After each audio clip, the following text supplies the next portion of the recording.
Hi hello study time ടിപ്സിൻ്റെ പുതിയൊരു വീഡിയോയിലേക്ക് എല്ലാവർക്കും സ്വാഗതം.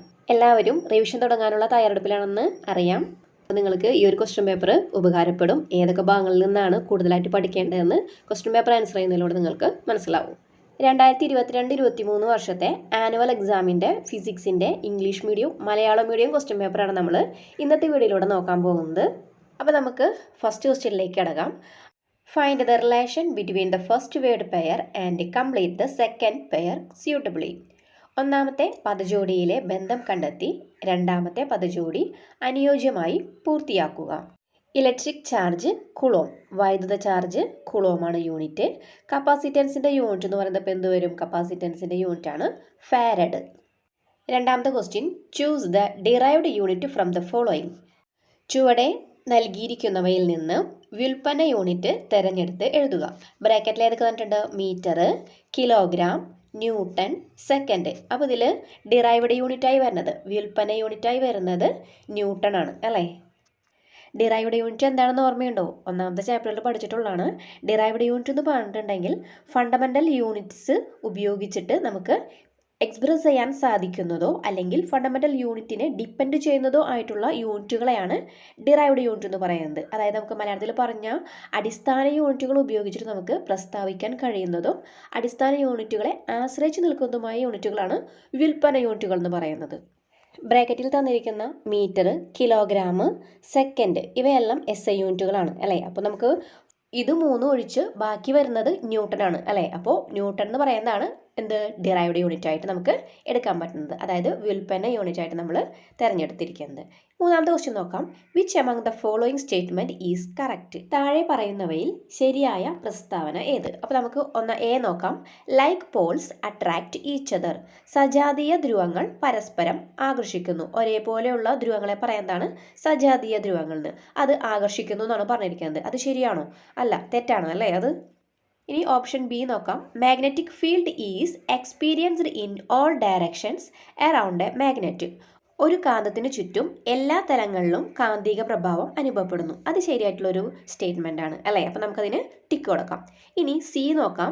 The direction of magnetic lines of force is from the south pole to the north pole outside the magnet. കാന്തത്തിന് പുറത്ത് കാന്തിക ബലരേഖകളുടെ ദിശ ദക്ഷിണ ധ്രുവത്തിൽ നിന്നും ഉത്തര ധ്രുവത്തിലേക്കാണ്. മാഗ്നറ്റിക് ലൈൻസിൻ്റെ ഡയറക്ഷൻ എന്ന് പറയുന്നത് north pole to south pole ആണ് അല്ലേ? കാന്തത്തിന് പുറത്ത് കാന്തിക ബലരേഖകൾ ഉത്തരധ്രുവത്തിൽ നിന്ന് തുടങ്ങി ദക്ഷിണ ധ്രുവത്തിലാണ് അവസാനിക്കുന്നത് അല്ലേ? അപ്പോൾ സി എന്ന് പറയുന്നത് തെറ്റായ ഒരു പ്രസ്താവനയാണ്. അപ്പോൾ ഇതിൽ ശരിയായിട്ടുള്ള പ്രസ്താവന എന്ന് പറയുന്നത് ബി ആണ്. അതായത് magnetic field is experienced in all direction around A magnet. ഒരു കാന്തത്തിന് ചുറ്റും എല്ലാ തലങ്ങളിലും കാന്തിക പ്രഭാവം അനുഭവപ്പെടുന്നു. നാലാമത്തെ question, which type of spherical mirror always gives an erect and diminished image? എപ്പോഴും നിവർന്നതും ചെറുതുമായ പ്രതിബിംബം രൂപീകരിക്കുന്ന ഗോളീയ ദർപ്പണം ഏത്? ഏത് ദർപ്പണത്തിലായിരിക്കും അങ്ങനെ ഒരു ഇമേജ് വരുന്നത്? അതായത് എങ്ങനെയൊക്കെ ഇവിടെ പറഞ്ഞിരിക്കുന്നത്? ഇറക്റ്റ് ആണ്, അതുപോലെ തന്നെ ഡിമിനിഷ്ഡ് ആണ്. അതായത് നിവർന്നതും അതേപോലെ തന്നെ എന്ത് വേണം? ചെറുതുമാണ് അല്ലേ? അങ്ങനെയുള്ള ഒരു ഇമേജ് നമുക്ക് കിട്ടുന്നത്, ഈ പറഞ്ഞ പോലുള്ള ഇമേജ് നമുക്ക് കിട്ടുന്നത് കോൺവെക്സ് മിററിലാണ്, അതായത് കോൺവെക്സ് ദർപ്പണത്തിലാണ് അത് കിട്ടുന്നത്. അഞ്ചാമത്തെ ക്വസ്റ്റ്യൻ നോക്കാം. when certain bodies are rubbed against one another, electrons transfer takes place between them. ചില വസ്തുക്കൾ തമ്മിൽ ഉരസുമ്പോൾ ഇലക്ട്രോൺ കൈമാറ്റം നടക്കുന്നുണ്ട്. ഈ ആശയത്തെ അടിസ്ഥാനമാക്കി ചുവടെ നൽകിയ പട്ടിക പൂർത്തിയാക്കുക. ഇത് നിങ്ങൾ എന്തായാലും പഠിച്ചു വയ്ക്കണം കേട്ടോ. അപ്പോൾ നമുക്കിതിൽ pair of bodies used for rubbing, ഉരസാൻ ഉപയോഗിച്ച ജോഡി വസ്തുക്കളാണ് ഇവിടെ തന്നിരിക്കുന്നത്. ആദ്യം തന്നിരിക്കുന്നത് ഏതൊക്കെയാണ് നമുക്ക് നോക്കാം. എബണൈറ്റും വൂളും, എബണൈറ്റും കമ്പിളിയാണ് തന്നിരിക്കുന്നത്. അവിടെ ഇലക്ട്രോൺ നഷ്ടപ്പെടുന്ന വസ്തു, ബോഡി ദാറ്റ് ലോസ് ഇലക്ട്രോൺ. ഏത് വസ്തുവിനാണ് ഇലക്ട്രോൺ ഇവിടെ നഷ്ടപ്പെടുന്നതെന്ന്. ഇതിൻ്റെ ആൻസർ വരുന്നത് എ എന്ന് പറയുന്നത് വൂളാണ്. കമ്പിളിക്കാണ് ഇലക്ട്രോൺ നഷ്ടപ്പെടുന്നത്. Body that receives negative charge, negative charge ലഭിക്കുന്ന വസ്തു ഏതാണെന്ന്. അപ്പോൾ ഇതിൽ നമുക്ക് പറയാം എബണൈറ്റിനാണ് നെഗറ്റീവ് ചാർജ് ലഭിക്കുന്നത്. ഇനി നമുക്ക് അടുത്തത് നോക്കാം. ഗ്ലാസ് റോഡും അതേപോലെ തന്നെ സിൽക്കും അല്ലേ? അപ്പോൾ ഇതിൽ ബോഡി ദാറ്റ് ലോസസ് ഇലക്ട്രോൺ എന്ന് പറയുന്നത് അപ്പോൾ ഏതായിരിക്കും? ഗ്ലാസ് റോഡാണ് അല്ലേ? അപ്പോൾ ഡിയിൽ വരുന്നത് ഏതായിരിക്കും? അപ്പോൾ സിൽക്കാണ് വരുന്നത്. ഇലക്ട്രോൺ നഷ്ടപ്പെടുന്ന വസ്തുവിന് പോസിറ്റീവ് ചാർജും ഇലക്ട്രോണിനെ സ്വീകരിക്കുന്ന വസ്തുവിന് നെഗറ്റീവ് ചാർജുമാണ് ലഭിക്കുന്നത് അല്ലേ? അപ്പോൾ നമുക്കിവിടെ തന്നിരിക്കുന്നവയിൽ പോസിറ്റീവ് ചാർജ് ലഭിക്കുന്ന വസ്തുക്കളാണ് ഗ്ലാസും അതേപോലെ തന്നെ വൂളും അല്ലേ, കമ്പിളിയും. ഗ്ലാസ് റോഡും കമ്പിളിയും ആണ് പോസിറ്റീവ് ചാർജ് ലഭിക്കുന്നത്. അതായത് ഇലക്ട്രോൺ നഷ്ടപ്പെടുന്ന വസ്തുക്കളാണ് ഗ്ലാസ് റോഡും അതേപോലെ തന്നെ കമ്പിളിയും എന്ന് പറയുന്നത്. അങ്ങനെയാണെന്നുണ്ടെങ്കിൽ നെഗറ്റീവ് ചാർജ് സ്വീകരിക്കുന്നത് ആരൊക്കെയാണ്? എബണൈറ്റും അതേപോലെ തന്നെ സിൽക്കും. നെഗറ്റീവ് ചാർജ് സ്വീകരിക്കുക എന്ന് പറഞ്ഞാൽ എന്താ? ആ ഇലക്ട്രോണിനെ സ്വീകരിച്ച് വയ്ക്കുമ്പോൾ ഇലക്ട്രോണിൻ്റെ ചാർജ് എന്ന് പറയുന്നത് നെഗറ്റീവാണ് അല്ലേ. ഇലക്ട്രോണിനെ സ്വീകരിച്ച് വയ്ക്കുമ്പോൾ ആ ഒരു വസ്തുക്കൾക്ക് നെഗറ്റീവ് ചാർജ് ആയിരിക്കും ലഭിക്കുന്നത്. അപ്പോൾ അത് എബണൈറ്റും സിൽക്കും ആണ്. ഇത് ഇമ്പോർട്ടൻ്റ് ആയിട്ടുള്ള ക്വസ്റ്റ്യൻ ആണ്, എന്തായാലും പഠിക്കണം കേട്ടോ. ആറാമത്തെ question, details of the journey of a car in a straight line are given as a line diagram. Analyse the information and answer the questions. നിശ്ചലാവസ്ഥയിൽ നിന്നും യാത്ര തിരിച്ച ഒരു കാറിൻ്റെ നേർരേഖാചലനവുമായി ബന്ധപ്പെട്ട രേഖാചിത്രം നൽകിയിരിക്കുന്നു. ഇനി നമുക്ക് കണ്ടുപിടിക്കാനുള്ളത് from C to D the car has dash. അതായത് സി മുതൽ ഡി വരെ കാറിന് സമത്വരണമുണ്ട് അല്ലെങ്കിൽ അസമപ്രവേഗമുണ്ട്, സമപ്രവേഗമുണ്ട്. അതായത് ബ്രാക്കറ്റിൽ തന്നിരിക്കുന്നത് uniform acceleration, non uniform velocity, uniform velocity. ഇതിൽ ഏതാണെന്ന് കണ്ടുപിടിക്കണം. അപ്പോൾ നമ്മുടെ അടുത്ത് പറഞ്ഞിരിക്കുന്നത് സി മുതൽ ഡി വരെയാണ് അല്ലേ. സിയിലെത്തിയപ്പോൾ കാറിൻ്റെ വെലോസിറ്റി, അതായത് പ്രവേഗം എന്ന് പറയുന്നത് 10 മീറ്റർ പെർ സെക്കൻഡ് ആണ്. ആ ഒരു 10 മീറ്റർ പെർ സെക്കൻഡ് വെലോസിറ്റിയോട് കൂടിയാണ് ആ കാറ് ഡി എന്ന് പറയുന്ന പോയിന്റിലേക്ക് സഞ്ചരിച്ചത് അല്ലേ. അതായത് 10 മീറ്റർ പെർ സെക്കൻഡ് പ്രവേഗത്തോടെയാണ് കാറ് സിയിൽ നിന്നും ഡിയിലേക്ക് സഞ്ചരിച്ചത്. സിയിൽ നിന്നും ഡി എന്ന് പറയുന്ന പോയിന്റിൽ 10 മീറ്റർ പെർ സെക്കൻഡ് ആണല്ലോ. അപ്പോൾ നമുക്കിവിടെ ആൻസർ വരുന്നത് യൂണിഫോം വെലോസിറ്റിയാണ്. സമപ്രവേഗം ഉണ്ട് എന്ന് കൊടുക്കാം നമുക്ക്. ബി പറഞ്ഞിരിക്കുന്നത് calculate the acceleration of the car from A to C. കാറിന് എ മുതൽ സി വരെയുള്ള ത്വരണം കണ്ടെത്തുക. അപ്പോൾ നമുക്ക് ആക്സലറേഷൻ കണ്ടെത്തണം, എ ടു സി വരെയുള്ളത് കേട്ടോ. ആക്സലറേഷൻ കാണാനുള്ള equation a is equal to v minus u by t. ഇവിടെ എ എന്ന് പറയുന്നത് എന്താ? ത്വരണമാണ് അല്ലേ. അപ്പോൾ ഇവിടെ വി എന്ന് പറയുന്നത് അന്ത്യപ്രവേഗവും യു എന്ന് പറയുന്നത് ആദ്യപ്രവേഗവും ടി എന്ന് പറയുന്നത് സമയമാണ്. അപ്പോൾ നമുക്കിവിടെ വി തന്നിട്ടുണ്ട് 10. അതായത് എയിൽ നിന്നും സി വരെ എത്താൻ വേണ്ടി എടുക്കുന്ന വെലോസിറ്റി പ്രവേഗം എന്ന് പറയുന്നത് 10 മീറ്റർ പെർ സെക്കൻഡ് ആണ്.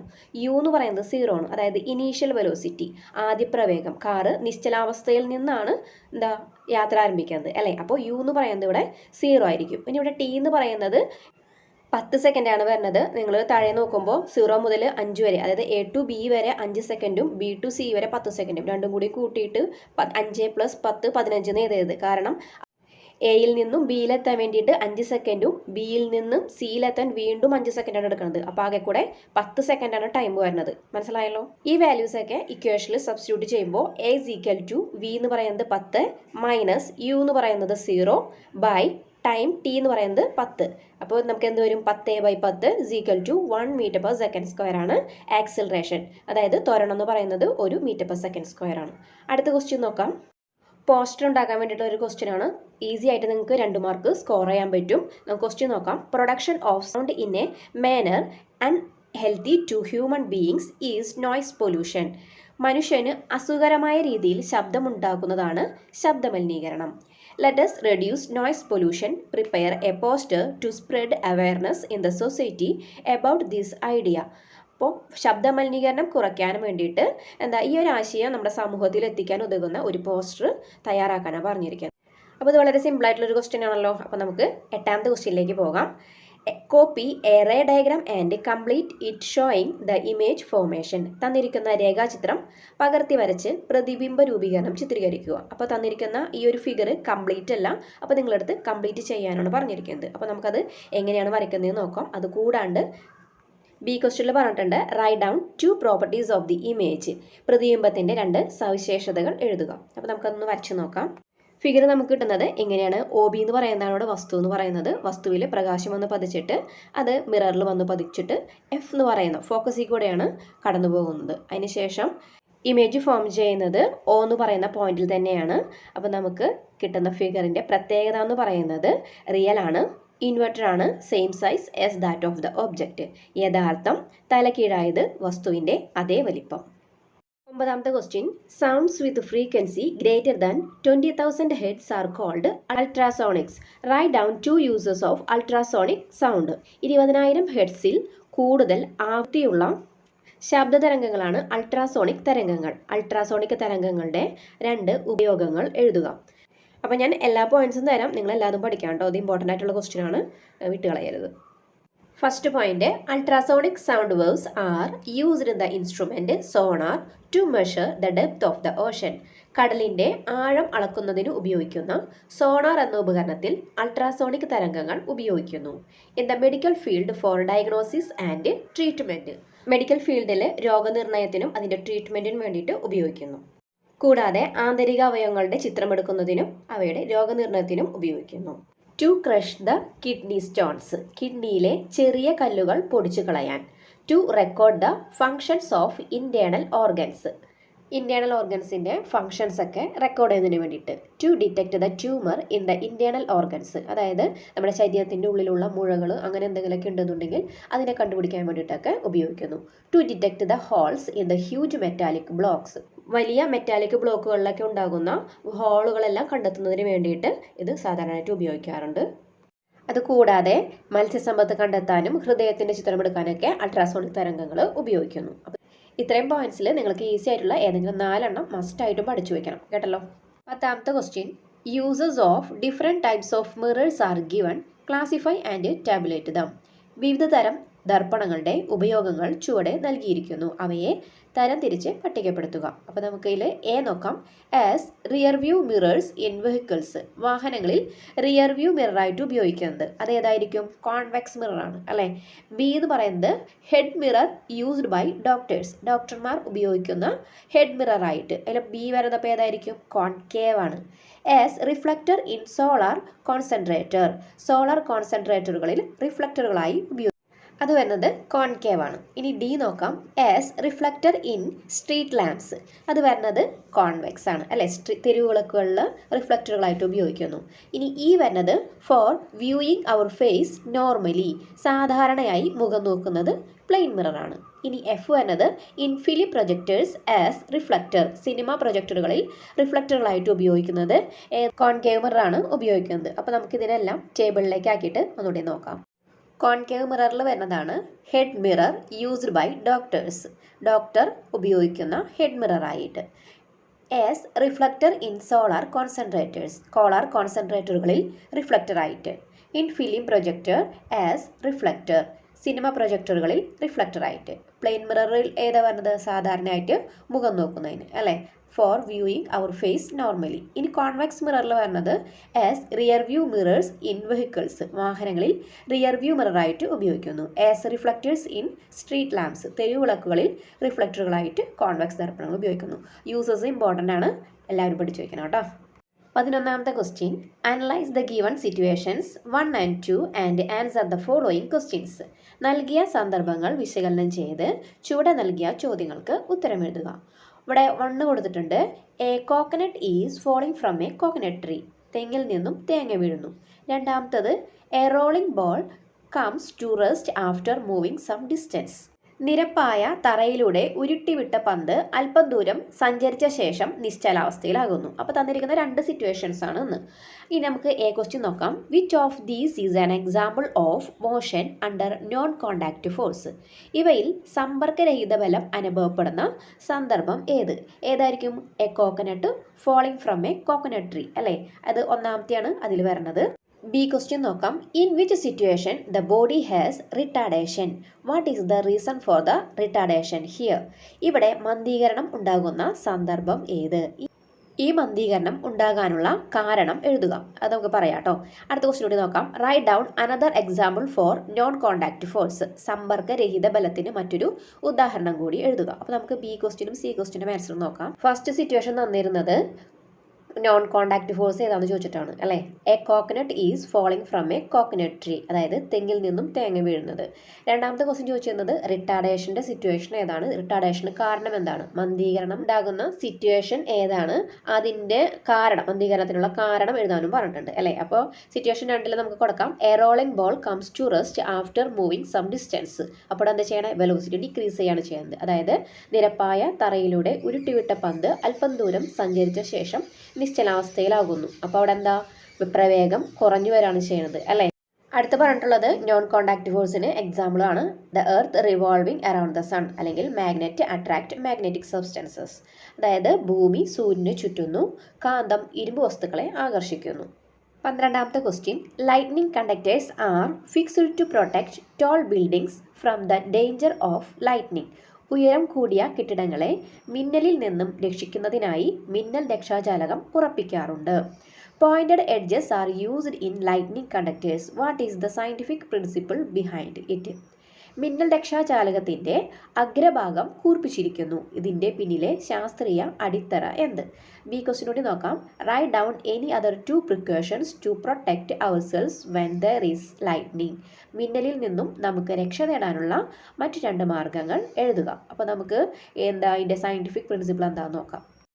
The charge distributed in a conductor would be only on its surface. The amount of charge would be more at the pointed edges. അതിൻ്റെ മലയാളം ഞാൻ അപ്പുറത്ത് വായിച്ചു തരാം കേട്ടോ. മിന്നലിൽ നിന്നും രക്ഷ നേടാനുള്ള മാർഗ്ഗങ്ങൾ നമുക്ക് നോക്കാം. Do not operate electrical equipments. Do not stand holding window bars or grills. Do not stand beneath all trees. Do not take shelter under isolated trees.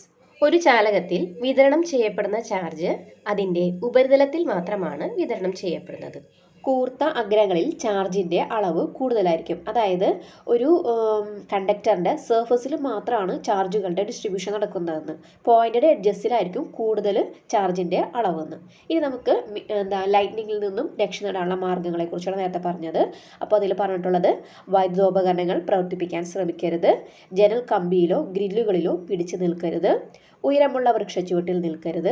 ഒറ്റപ്പെട്ട് നിൽക്കുന്ന വൃക്ഷച്ചുവട്ടിൽ അഭയം തേടരുത്. ഇത് ഇമ്പോർട്ടൻ്റ് ആണ്, മസ്റ്റായിട്ടും പഠിച്ചു വെക്കണം. 13ാമത്തെ question. Match the following appropriately. ABC കോളങ്ങളിൽ തന്നിരിക്കുന്ന പദങ്ങളെ അനുയോജ്യമായി ബന്ധിപ്പിക്കുക. എയിൽ കൊടുത്തിരിക്കുന്നത് അറ്റ്മോസ്ഫിയറിക് പ്രഷർ, അന്തരീക്ഷമർദ്ദം. അന്തരീക്ഷമർദ്ദത്തിന് ബിയിൽ നിന്ന് നമുക്ക് ഏത് സെലക്ട് ചെയ്യാം? ബാർ സെലക്ട് ചെയ്യാം അല്ലേ. അതുപോലെ തന്നെ സിയിൽ നിന്ന് എന്ത് സെലക്ട് ചെയ്യാം? ബാരോമീറ്റർ. ഇനി അടുത്തത് എയിലെ സ്പീഡാണ്, വേഗത. വേഗതയ്ക്ക് നമുക്ക് മീറ്റർ പെർ സെക്കൻഡ് ബിയിൽ നിന്നും സെലക്ട് ചെയ്യാം. സിയിൽ നിന്നും സ്പീഡോമീറ്റർ. അതുപോലെ തന്നെ ലൗഡ്നെസ്, ഉച്ചത. ഉച്ചതയ്ക്ക് ബിയിൽ നിന്ന് നമുക്ക് ഡെസിബൽ, DB സെലക്ട് ചെയ്യാം അല്ലേ. അതുപോലെ തന്നെ സിയിൽ നിന്നും ഡെസിബൽ മീറ്റർ. നിങ്ങൾക്ക് ഞാനത് വരച്ചൊന്ന് കാണിച്ചു തരാം. അപ്പോൾ ഇതുപോലെ ആയിരിക്കും വരണത്. അപ്പോൾ നിങ്ങളെല്ലാവരും ഇത് വരച്ചു വയ്ക്കുക. യൂണിറ്റുകളൊക്കെ പഠിക്കാനുള്ളതൊക്കെ പഠിക്കുക. ചിലപ്പോൾ ഇതുപോലെയൊക്കെ മാച്ച് ദ ഫോളോയിങ് ആയിട്ട് വരാനുള്ള സാധ്യതയൊക്കെ ഉണ്ട്. അപ്പോൾ ഇതോടുകൂടി നമ്മളുടെ ഈ ഒരു ക്വസ്റ്റ്യൻ പേപ്പർ ഇവിടെ അവസാനിച്ചു. നിങ്ങൾക്ക് വീഡിയോ ഉപകാരപ്പെട്ടെങ്കിൽ ഫ്രണ്ട്സിന് ഷെയർ ചെയ്യാൻ മറക്കരുത്. നിങ്ങളുടെ അഭിപ്രായങ്ങളൊക്കെ കമൻറ്റ് ബോക്സിൽ അറിയിക്കുക. അപ്പോൾ നമുക്ക് മറ്റൊരു വീഡിയോയുമായിട്ട് വീണ്ടും കാണാം.